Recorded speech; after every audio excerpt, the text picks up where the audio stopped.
हजारों की संख्या में सेविका सहायिका पटना विधानसभा घेरा डालो डेरा डालो के लिए महापड़ाव हुई रवाना। आपको बता दें, बेतिया से हजार की संख्या में सेविका सहायिका पटना विधानसभा के समक्ष घेरा डालो डेरा डालो महापड़ाव के लिए रवाना हुई है। आगामी 7 नवंबर से 10 नवंबर तक बिहार विधानसभा के समक्ष डेरा डालो घेरा डालो का पड़ाव होना है। इसके बाद सेविका सहायिका के लिए एक फरमान जारी किया गया है। हड़ताली सेविका सहायिका को चयन मुक्त करने की विभागीय अधिकारी द्वारा दी जा रही धमकी की घोर निंदा भारतीय कम्युनिस्ट पार्टी करती है तथा सरकार से हड़ताली सेविका सहायिकों को अविलंब वार्ता करने की मांग करती है। भारतीय कम्युनिस्ट पार्टी के जिला सचिव सह एटक प्रभारी ओम प्रकाश कांति ने बताया कि हड़ताली सेविका सहायिका को सरकार के आला अधिकारी चयन रद्द करने की धमकी अपने निचले स्तर अधिकारियों से दिला रहे हैं। कभी सुप्रीम कोर्ट का हवाला दिया जा रहा है तो कभी पोषाहार बाधित होने का। यदि इन अधिकारियों की इतनी चिंता है तो इन महंगाई में जो सेविका 5950 रुपये मानदेय में काम करने के लिए मजबूर हैं, उनका मानदेय क्यों नहीं बढ़ा देते हैं। शायद ये अधिकारी बिहार की सेविका सहायिकों को धमकी देकर सरकार की छवि धूमिल करने का प्रयास कर रहे हैं। सरकार को अविलंब सेविका सहायिका के आंदोलन को संज्ञान में लेना चाहिए तथा उनकी मांगों को मान लेना चाहिए। हड़ताली सेविका सहायिका जो अपने 5 सूत्री मांगों को लेकर कल से पटना में घेरा डालो डेरा डालो आंदोलन करने के लिए अपने अपने जिला से पटना कूच किए हैं, उन पर समाज कल्याण विभाग के आला अधिकारी अपने अधीनस्थ अधिकारियों के माध्यम से दबाव बना रहे हैं। उनके चयन रद्द की धमकी दी जा रही है, जिसकी मैं घोर निंदा करता हूं। हमारे देश में लोकतंत्र है और सभी लोगों को अपने पक्ष में आवाज़ उठाने का अधिकार है।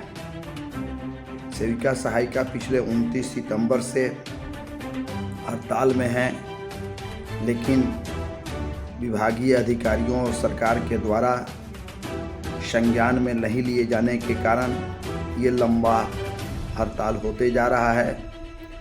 और जब सेविका सहायिका इस महंगाई में अपना पेट भरने के लायक मानदेय मांग रही है तो उनके ऊपर कई तरह के दमनात्मक कार्रवाई की सूचना मिल रही है।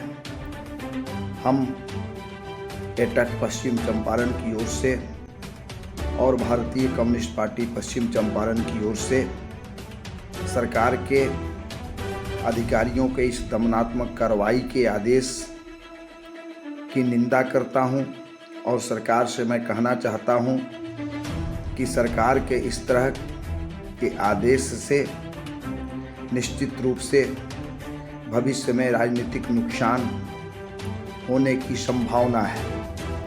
इसलिए सरकार को गंभीरता से लेना चाहिए और हड़ताली सेविका सहायिका के प्रतिनिधियों से सम्मानजनक बात करके हड़ताल को समाप्त कराना चाहिए।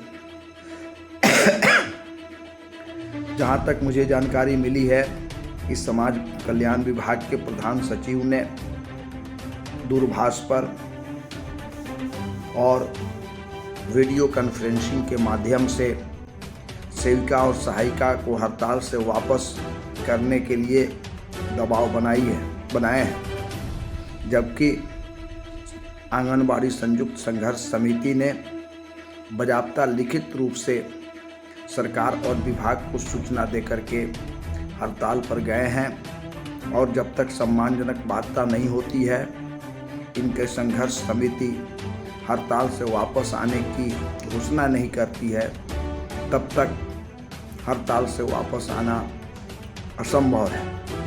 इसलिए मैं मांग करता हूं कि सरकार यदि सेविका सहायिका के हड़ताल को समाप्त कराना चाहती है तो सम्मानजनक वार्ता